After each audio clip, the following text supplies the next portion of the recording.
Rex here. So we're sitting here with 188 Mule, and we're going to talk about ballistic computation devices.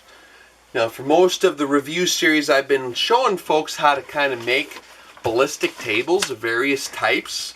We had systems where we made things like these calculation forms, where you have your primary functions, your secondary functions that you would use to enter into a calculation form, which you would have to do everything with the pencil and actually figure it out. And the reason I kind of insist on people doing it that way is so that a guy actually mechanically understands what's going on with external ballistics. Because if you rely on a computer, a cell phone program, or whatever, and something goofy happens, which will happen, it will happen, I guarantee you're going to eventually miss by a little bit.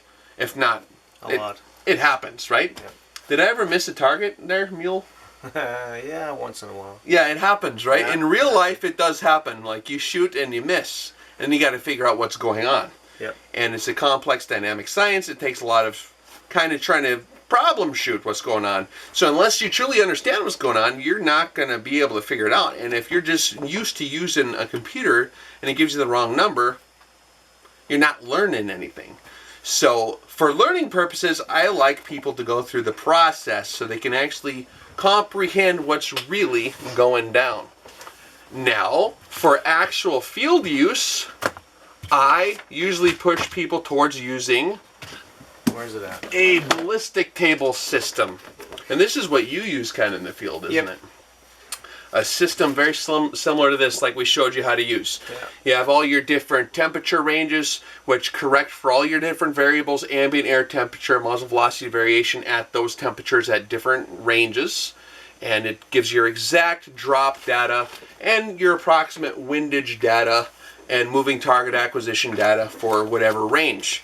And this is something that I think that everyone should have for sure in the field, is some form of this. Actual on paper. It's not going to go out when your battery goes out. You can look at it under stress and know that, okay, 300 meters at 70 degrees, that's 1.3 mrads of drop for the given cartridge or whatever. So you've seen in the videos very comprehensively, we've gone over all the details on how to put this together correctly so you can employ it in the field under stressful circumstances. So all that fun stuff being said, there are other things that are very popular and are very handy, and I wouldn't rule them out for use. And we're going to talk about ballistic calculation devices, particularly the one that we like to use, because it's kind of slick. You can get them brand new. See this deal right here? Kestrel. Is that like a bird or something? Mm-hmm. That's kind of bird, isn't it? Looks like it. Oh yeah, there's even a bird on there, see? It's a Kestrel, right? Yeah. So it's waterproof, rugged, and accurate all-weather environmental meter with logging data. Is that what, is the bird waterproof and everything? Well, that's what it says on this box right here, see? Must be. Data logging, yeah, it's a smart bird. So what we're talking about is, and if you show that deal kind of so they can see it, it's what you're seeing here, this propeller situation is what they call an anemometer. This will give you a scientific... Say that again? Anemometer. Anemometer. Okay. Anemometer. Right. I know. So that gives you a scientific quantitative reading of the wind. Otherwise, it's left to your experience level to determine the wind. That's one really handy part about this Kestrel situation, is that Kestrel, they make mostly anemometers and weather measuring instrumentation. However, there is a model. This is the Kestrel Horus, right? Yep. Is this a 65 or 4500 model? NV. And I forget which one this is here. That's the newer one, isn't it? Yes, this is like the high-tech slick version. But so it's a weather device which gets all your information for you. So your temperature, your barometric pressure with a certain model, and the anemometer are the kind of the popular features. And so a lot of long-range shooters for a long time are using anemometers made by Kestrel and other companies to gather their environmental conditions so they could make proper adjustments to their shot. And then you can use tables like this. So the use of an anemometer is good. The use of an electronic barometer that's handy like this is good. The neat thing about these is they have a little computer in them, because we're in the computer days now. Yep. We're in the electronic era of the future, beyond the year 2000. was supposed to all go to hell in 2000, wasn't it? I remember something about This thing that. wouldn't be working now. If I had to everything carry this giant like milk container someone had like into their basement for water storage, Yeah. and then it just I just had a lot of ammo. I thought that's all I needed. Anyway, still good. yeah, it's still there. I still get to it. Mm-hmm. But so like This has the elevation and GPS, right? yeah, it's got a lot of features. It's got a compass built in. This thing will calculate your firing solution for your rifle. So you enter in your ballistic data, your muzzle velocity, your ballistic coefficient, your bullet. There's a bullet library in some of the newer models if you get some of the fancier versions. And you just type in your information, like how far you're going to shoot. It reads automatically your weather conditions for the day so that it can automatically adjust for barometric pressure and temperature, which is kind of the big ones that would normally throw people off. And then you can get a wind reading. It'll also perform Coriolis adjustments, spin drift adjustments, so it's pretty handy. A computer that does all that on the fly, exactly. So 783 meters, you type 783 in there, bloop, it's like, okay, it's 82 degrees, we need to adjust the firing solution this much, the humidity is this much, which ain't going to adjust it a lot, and then your Coriolis, because you're pointing to the north, ain't going to adjust it a lot, and then your spin drift will adjust it like almost this much, Yep, right? a bunch. And so then it gives you this firing solution. And so like, dude, like, a lot of dudes use these things, and I use them, and you use them even, because we're trying them, see? And like, to be honest, they're pretty cool, and they can be very accurate if you put all your inputs in. Garbage in though, garbage out. Yeah. So here's the problem. People think that with the technology boost, they can just have this and it will think for them. No, that's not true. Because if you don't know what the hell you're putting in here, it's going to give you crazy stuff. And it can give you a completely erroneous deal because your input was goofy, and you would never know because like you don't know what you're doing. So this is not really a crutch, okay? A lot of shooters would say, oh, some guys use these as a crutch. Not really. It actually can screw you. You'll trip over your crutch more than it will help you. You know what I mean? So you got to know how to drive this thing. Plus, you got to be tech savvy, which I actually am not tech savvy. Yeah, I had to work on that thing a lot just to get through all the buttons and figure there was a lot of stuff to work through. Now, the best part about this is the temperature, the wind, you get the spin drift, the ballistic calculating system. The newer model has some better features, more input data than this 4500 model. Now this model I think is being discontinued possibly. Okay. I talked to them and it's their model. They're switching over to the new models, but yeah, there's a few more inputs on that one, which makes it seem like it's a little more accurate, the ballistic charts. Yep. But I'm more of a chart guy. I like to have my charts on my hand, and I want to have a good temperature sensor. Yep. And I want to know the wind. Now I've tried this against some of the cheaper wind models, and the temperature sensors don't work on them. The wind speed was the same on these models, but the temperatures, their temperature sensors inside the housing, and then it heats up the housing if you have it in your pocket or if you have it setting in the sun. Yeah. And then it takes like, it doesn't ever read right because the housing is heated up and it won't adjust quickly. These will adjust quickly, and you'll get a better temperature sense. So there's all kinds of equipment-related technical proficiency that is required to operate these correctly. Yes. And it's like being a lab tech. Unless you've worked in a scientific lab or you've gone through a stupid class where you have to do all the lab stuff and struggle with getting it wrong, instrumentation is very fussy to settle things like that. How long does it take in your experience for the temperature to catch up? Very short on this one. Maybe quick? Maybe a minute. It was quick. And another thing too is like I'm a big fan of analog devices or like non-electronic things because to double check. There's stuff that happens that you might not anticipate, and when your battery will go dead in this. Yeah. When it's 10 below zero when you're trying to hunt deer. Yeah, exactly, for measuring so you ammo have temperature. Yep, and it works awesome, but if you can basically have a analog thermometer in your pocket, Yeah. an old school, just so you... And experience level, you can double check, like, okay, this thing is saying 90, it ain't 90, I'm pretty sure. Yeah. So just using your brain. You always want to double check this instrumentation because stuff does go wacky. That Murphy guy comes around for a visit quite often. Murphy's Law. If it can break, it will break when you need it not to break. That actually is true, right? Yeah, your rangefinder will go dead, it'll break, it won't work. Yes. Rangefinders do not work in mist or fog or snow or rain or Yeah, you have to know the fundamentals, or you might be screwed that's where in the your real first world. focal plane reticles come in and all your ranging, and then you have Yep. your, other stuff, your mil dot master. Yep. It's, Yep. So these things are cool, but they require a certain degree of technical proficiency and enough proficiency to really second guess its outputs. Because if you get something like I said in here, and you got to page through the little pages on here, see? So you hit the buttons, and like I know that my old man could never drive this thing, and I love him. He's one of the smartest guys I know. To do it, I had to work through it. I had to go through all the things. I had to go on the internet and search different things to learn what I was looking at on the screen. There's just so much information in that little thing. So if you're a millennial, maybe this would work good. This would be really cool. Yeah. For like Generation good, yeah. X, maybe depends on what flavor of Generation X you are. But like in my experience, man, and like we're kind of dinosaurs. But I'm always going to be worried.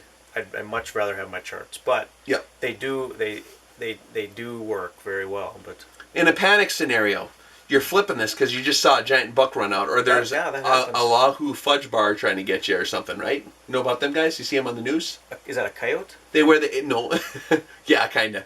They got like a Abe Lincoln beard type situation, and they yell Alua fudge bar, and they try killing everybody, so you got to shoot them. Are they in Beard Club? I don't know if they're in a beard club. I don't know, but they're pretty fun guys. I'm in Beard Club. I heard about them once. Yeah. I don't know, but at any rate, if the fudge bars try shooting at you, or the coyote's getting away, or whatever, this darn thing, you got to page through it. You got to select the right mode. You got to pick the rifle because there's different rifle inputs, and you got to get the range right.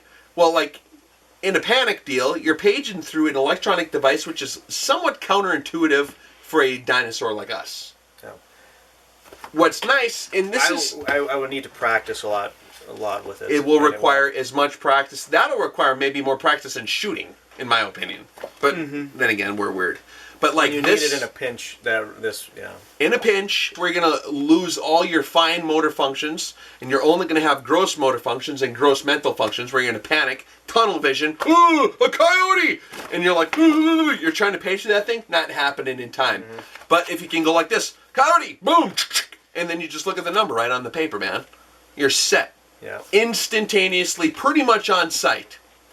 Now, for super complicated, well thought out, well planned, half-cocked style scenario shots, where you're like at an extreme stupid range, like 1,700 meters. You have a long time to do your stuff. And you can use this sucker. That will really sometimes help you out, because like some of those calculations get hairy. Like trying to adjust for like the exact, because where you have like barometric pressure differences where we have to interpolate between two different factors, like on your constants, things like that, where like you have two different data points, like okay, for like 29 inches of mercury and 27 inches of mercury, it gives you two fine solutions, but you're right in between those somewhere, not quite in the middle, and you need to interpolate the exact drop data, because if you don't, you'll miss by this much, and you can't do it because it's something small. This can kind of help you get on target. And I made some pretty cool shots of this mode, and it'll get you pretty good. However, you were talking about sometimes it's not exactly dead on balls, though, right? No, there was the temperature inputs. That to me it wasn't. You didn't have enough input. Yeah, because it doesn't account for temperature induced muzzle velocity variation very well. Because it's done, you can do it, but you really have to navigate through this thing, and it does it in a linear fashion. You got to enter a lot of log. A lot of data points because it's linear, so it doesn't give you the curve. It's actually, in real life, it's a curve. As your temperature increases on the ammo, your velocity will curve sometimes, and it's different for different kinds of powder and cartridge dynamics. Yeah. But so, like, you got to be aware of that. So this thing does not account for that. It's not really designed to make that convenient for you, okay? Right. The other thing, too, is the inputs on things like this are a lot of times based on G1 drag function or G7, which is an imperfect drag function for conventionally designed long-range rifle bullets even. That was kind of retrofitted for the use of measuring the aerodynamic capability of bullets, the G1 drag function. G7's better. The newer model has a G7. Yep. Yeah. So a lot of rifle bullets like Sierra, they'll provide their ballistic coefficient values to you in 3 different increments. Yeah. Because like, okay, at this velocity range, the ballistic coefficient is this. When it slows down, the aerodynamic is not quite right. So they adjust for it as best they can. But you got to remember, there's like certain parts in there where it's not a linear curve, but it's like, and it's kind of like intercepts reality. But like in those notches in between, like you might be off by like this much. Mm-hmm. Because it's not quite, G1 ain't quite perfect for your typical long-range bullet on your exactly. rifle. You use your charts, you take your wind meter, use that all the time. You know, you want to know your wind, you want to know your temperature, and this does that really well. It tells you your barometric pressure. But you go back to your chart, you know. I mean, you can verify, yeah. I mean, but if you know, I'm doing this in a hunting situation. I'm hunting a certain deer, one deer, you know, this one big deer, and so I'll find my wind and I'll take my spin drift into consideration that I verified through shooting. You know, this also has a spin drift in it, but you know, and then go to the chart, take my wind, my temperature off the Kestrel, and but then probably not even look at the ballistics if I'm got to make that shot quick, because I can get my temperature right on that chart. Yeah, the charts to me are fast and foolproof. And in hunting situation, you know, what I'm using it for mostly is you know, you need to get a shot off in under a minute, you know, or less. Yeah, like right now. Right now, yeah. Yep. So trying to turn it on, page to the right deal, that is not gonna under happen. stress. Yep, now, when you're sitting fat and happy in a nice, comfortable shooting range, that's all totally fine and dandy. You can page to that stuff and have fun and play with it. Yep. Yeah, but in real life, when you need to make a shot right now, set it up into the wind, and it'll tell you, you know, you're bearing. In real life, you just kind of got to be aware of your peripheral surroundings. Be like, okay, wind is about 12 miles an hour because I've been paying attention. I'm just going to hold off this much because of my experience. Here's the chart. Give me my drop data. And then it's shooting. You know? Yep. And you're shooting. Yep. And you're just kind of holding off based on experience for even spin drift a lot of times. Like, oh, it's going to move that much at 900 or whatever. Exactly. So it's kind of one of them deals. In a real life scenario, I think the hasty charts are probably more advantageous. Now, I do think this is a tool to have for a serious long-range shooter. You need it, yeah. Because there's going to be times where you're shooting, like, if you're doing extreme range stuff, like we said, all those little idiosyncrasies that pop out and start to be, like, significantly affecting your firing solution, this deal will take care of that. Then this will speed up your deal. Rather than filling out a calc form like we showed you earlier, the whole long form there, I mean, that can get tedious. That can take, like, 10 minutes to fill one of them suckers out with your scientific calculator, getting everything right. Yeah. Your calc form will be every bit as accurate or more accurate than some of these ballistic computations. However, it is very contingent on your mental acuteness in that level of stress.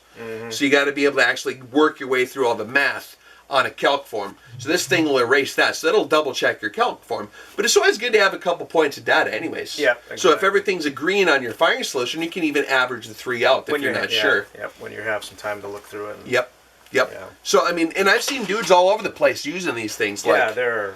military guys use these a bunch. Hunters use them, right? Yep, they're super nice. I mean, there's so much stuff on there. You have to spend some time on it. Yep. To get through everything and it'll learn how to use it. It'll figure out a lot of the weird stuff that unless you really know what like Coriolis drift. Yeah, no idea what that, but this will figure it out because I have no idea what you might know what it is, but I know what it is. I don't know how to compute it. Yeah, that's like not something you're just going to do hastily in the feud. I generally don't shoot that far.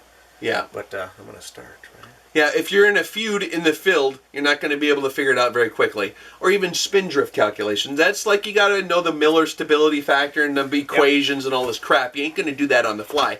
So it's nice. These charts, you know, you can set them up to have all that stuff figured out ahead of time. But on a goofy long-range shot, you know, especially if you get outside the range of your charts and you're going to take a poke at it, I mean, this will get you kind of on target. That will, yeah. At least close enough to make a second-round hit. Because, in all honesty, to be honest, long-range shooting's like hard. Yeah. And video cameras, man, like, you didn't see like all the 8 billion rounds we fired when we were little kids to try to become a guy who could kind of shoot a rifle. Yeah. Not to mention, like, you know, I mean, you go out there shooting a lot, and in reality, a guy misses a lot. Yeah. You know, but by the time you become more experienced and you get the camera set up and then you get the thing adjusted right, you can get some cool stuff on camera. But honestly, like, long-range shooting is hard, so, like, you're going to miss. So any help you can get is going to be good. You get to the point where when you miss, you know exactly why you missed usually. Yeah, and that's kind of the objective. I didn't input the spin drift. Yeah. I didn't input the temperature right. I didn't, you know. Yep. And one of the other things we neglected to mention, in a poop hit the fan scenario, devices like this are like a lot of guys use their iPhones. Okay? I have no, see, I don't. I'm not going to use that. Right, for numerous obvious reasons that we aren't going to say. I'm going to take these charts and I'm going to hand engrave them into a piece of aluminum plate and put a ring through it so I can have it. It won't get wet. Absolutely. That's the old school Let's way get of some doing stamps. We'll stamp them all in with little baby stamps. it. I like this plan. That's actually Aluminum pretty hardcore. plates, yeah. You know, actually what I do on a lot of my rifles is I used to just print off the 100-meter increment charts and I just tape it to the stock with boxing tape. Yeah. You don't lose, because you can lose a chart, dude. That happens a lot too. Oh, I forgot my chart. Then you're going off of memory, which is good to memorize your ballistic data too. Right. But I mean, tape at least one on your stock. Carry the detailed one. You can have a calc form handy if you need to make some kind of radical shot. But these electronic devices are only as good as in extreme cold weather, what's been the experience? Did you have it fail on you? No, you didn't? Okay. I did. I had batteries go dead in it. Yeah. And then I did, right off the bat, I put some cheap batteries in it. Well, that doesn't work. Right. So, I'm trying to set the compass and, yeah. And once you get the good batteries in there, it lasts a long time. It didn't seem to, go dead right away, but yeah. And by the way, lithium batteries aren't affected as much. The batteries is important too for the compass part, because the compass will get thrown off by the magnetic batteries. So you got to get non-magnetic batteries. Yeah. And the compass isn't just so you can see what direction you're going. It's for calculating your firing solution. Some of the things like Coriolis, if you're doing extreme range stuff, you got to be able to use that for that. Mm-hmm. So these are cool, like I said, but dude, I've had this thing fail. When it should. Murphy came for several visits on this thing. Yeah. And battery goes dead, or something gets jacked up, or something I don't know, you hit the wrong button when you turn it off, so it comes up to some whacked out screen you've never seen before. And, well, it's not whacked out, but you forget. Or it's not, like I said, it's not super intuitive. It's not like looking at a chart. Mm-hmm. Which is boom right there. You kind of have to remember where stuff is at in here, and unless you use it every day, yep.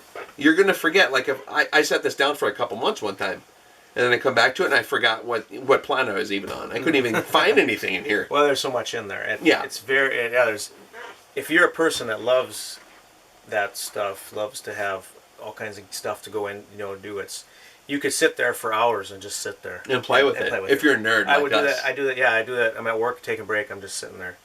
Okay, I'm doing this, that, and this. Everyone else is texting. You're looking through drift data, for Magnus effect or whatever. I'm the weird guy that says, if I was the foreman, I would take all your phones and stuff them in a lead box till you got off work. Right. Freaking sitting. 50-year-old men staring at their phone all day long. Yeah, and that's something. I can't understand it. I'm sorry if people are watching this do that. Yeah, they're probably all staring at their computer right now or their phone. Charts. They're looking at their phone right now, watching this. Yeah, they're probably. Oh. Well, then we're not against. It's okay if you're watching Rex reviews because it's constructive knowledge. But this is what I do. I sit here and I look at these charts and I study them. I just look at them. I mean, it's I'll just sit and just stare at them. Because just memorize them, just look at them and learn where every part is on your chart, just like you'd sit and look at that. Absolutely, and that does come in handy. There's a lot of times where someone else forgets their stuff, and if you're familiar with the generic job curve of 308 or whatever, you can go, adjust 27 minutes, okay? And then they do it, and they're real close. 21 minutes. 21 for that. My rifles, I pretty much know the even number yardages where I'm at, Yep. So I guess the main sentence that I would have concerning these deals is you should buy one. If you're serious into this deal, if you're watching this video and you're thinking about buying one, you're probably serious enough, just buy it. It's really cool, really handy. But don't rely on it alone. What I'm trying, This is a secondary system for verifying stuff. You need a wind meter, okay? Yep, so you need an anemometer.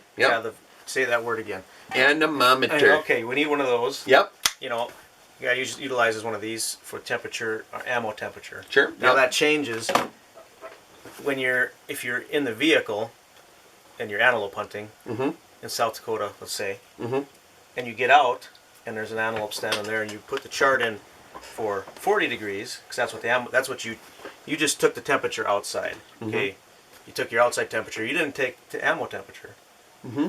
Well, you just, at 845 yards or whatever this antelope is, you just shot over the back of that antelope. Because your ammo is still ammo warm. is as hot as the inside of the vehicle, 75 Yep. degrees. Yep. And it's a high temperature sensitive. It's the powder's temperature sensitive. Mm-hmm. And that happened to me. You know, I mean, so then I knew right away. I shot up the top. But what the hell happened there? Well, I took the ammo. I didn't take the ammo temp into consideration. Where that'll tell you the temperature outside quickly. But it's not doing your thinking for you. No. So And a guy's got to remember those other weird details. yeah. And that's one that snuck up on actually us even a lot. Remember that one day it was like that target had the cloaking device and I kept shooting like over the top, and the more I adjusted down, it just kept like it would seem like it was staying over the top.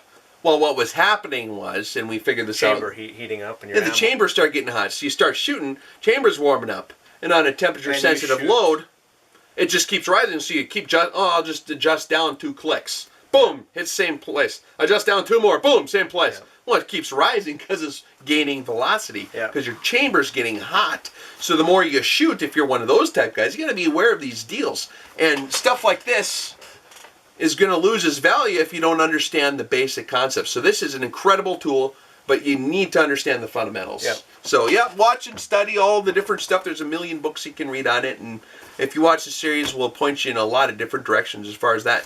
Another cool deal, let me adjust this real quick. There's another option if you want something that'll do your ballistic computation. There are analog ballistic computation devices like this whiz wheel ballistic solver, okay? And I'm going to do a full review on these critters because these are kind of neat. You ever see these? Yeah, so like this whiz wheel ballistic solver, you kind of just like turn the wheel on there. And for those of you who know what a ballistic or an analog calculator is, it just geometrically aligns numbers in a way that does your math for you. So you put in your conditions and it gives you your drop data this way, analog, 0 batteries. This is really cool. Mm-hmm. Again, there are small things that it can't really account for. Muzzle velocity variation is going to be something that maybe there's a way that they can, but it's not really designed to be convenient for that unless you think outside the box and you can get new wheels or something for it. So it's not a replacement for your brain is the main point there. So there's other options that you can use, but don't ever rely on intricate technology to replace your brain. Yep. Because it's going to be hilarious when the solar flare hits and all the millennials are going to be running around not knowing what planet they're on, panicking, shriveled up in the street going like this. Yeah. My phone don't work. The phone don't work. Oh, man. Yeah, it's that stuff won't work. You're out in the field. Yeah. It's not going to, I mean, it will work. I've seen it work, but and it will fail you when you don't want it to fail. And extended hunting operations, like if you get dropped off by a helicopter in northern Canada or Alaska or South Dakota or Montana or someplace like this. Yeah, when I go to Canada, you're hunting in 26 below weather. Yeah. I take about 6 different batteries with in my rangefinder. Exactly. So you got to think ahead. Rangefinders, I have a Swarovski rangefinder, and I just change the batteries because you're sitting and it's 20 below, in the morning, 26 below, and then it gets to be 10 below, and you sit there all day out in a tree stand, and I don't really utilize the rangefinder in the tree stand, but there's other areas that we do, but yeah, take extra batteries now and they generally don't work when you need them a lot of times. Or like this one had the battery gets corroded up.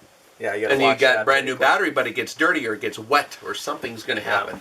So you always want to have that backup. Mm-hmm. Now, in an extended, like we were talking about a minute ago, in an extended Red Dawn tactical poop hit the fan scenario, that's not probably going to work. No.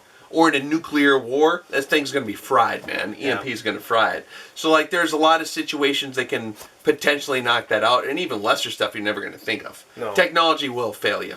Yeah, utilize it so you can figure out, so you can judge the wind without the technology. And the temperature is, you have a standard thermometer is. One thing I noticed one time at a shooting competition with a whole bunch of like military guys and civilian guys and professional guys is a lot of guys are using these Kestrel anemometers and the ballistic computers.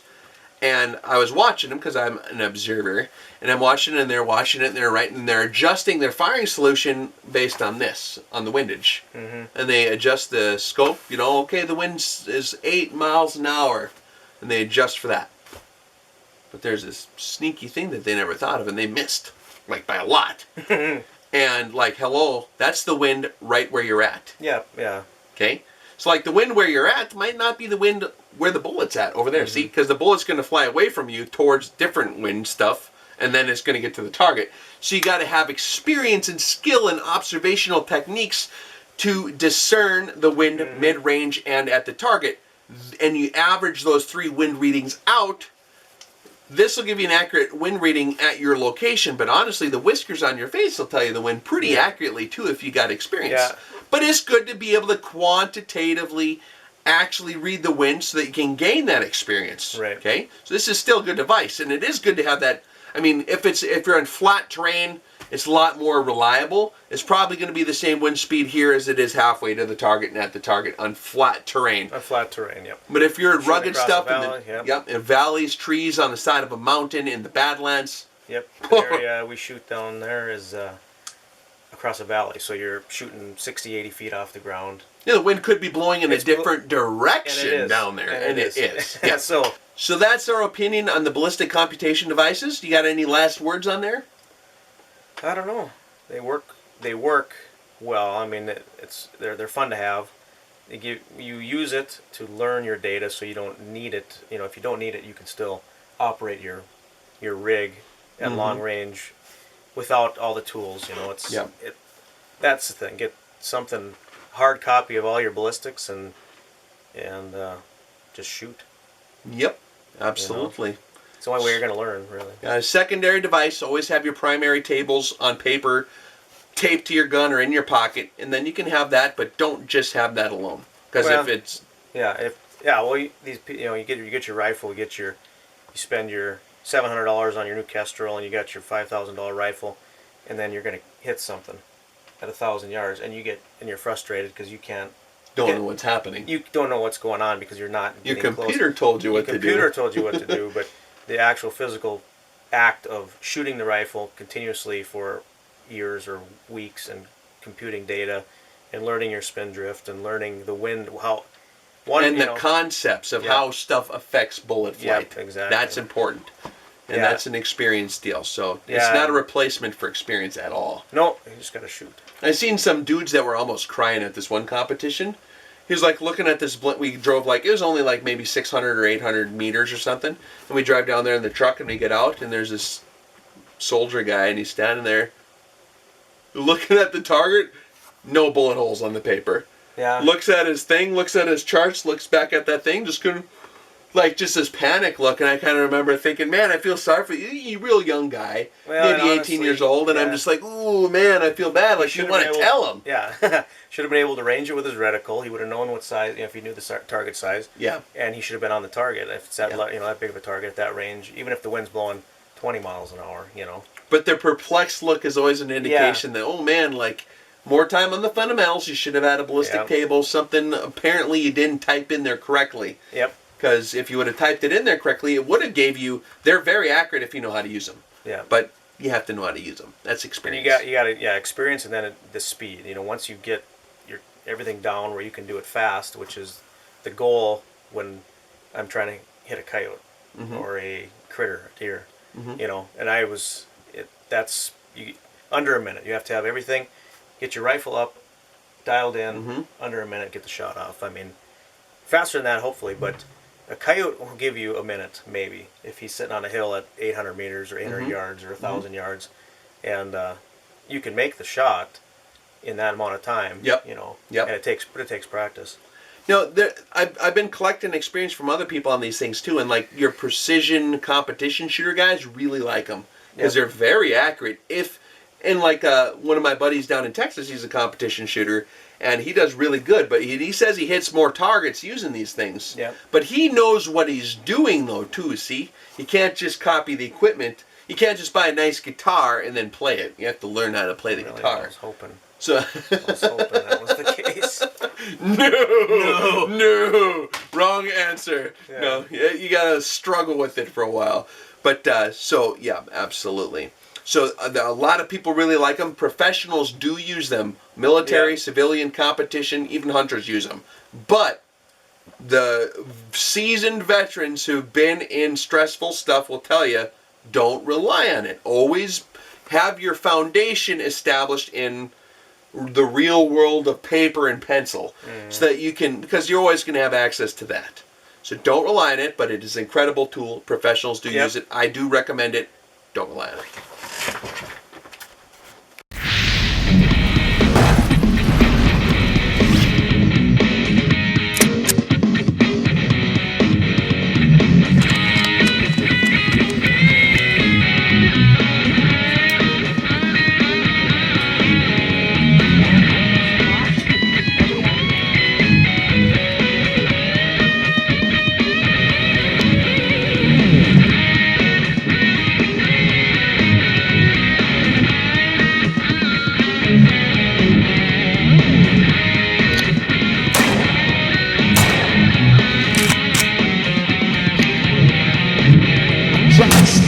But she gets me, disassembles my leg. So I went to the doctor and he gave me a leg. Now she waits, it's no more just a dream and a pain. Oh, that she kills instead of leaving with me. No, she's a minefield. She'll bite your body from your soul. Minefield, leave a big smoking hole. Minefield, please don't beat off my leg. Minefield, let me through, I beg. Be afraid, be very afraid. Don't trust.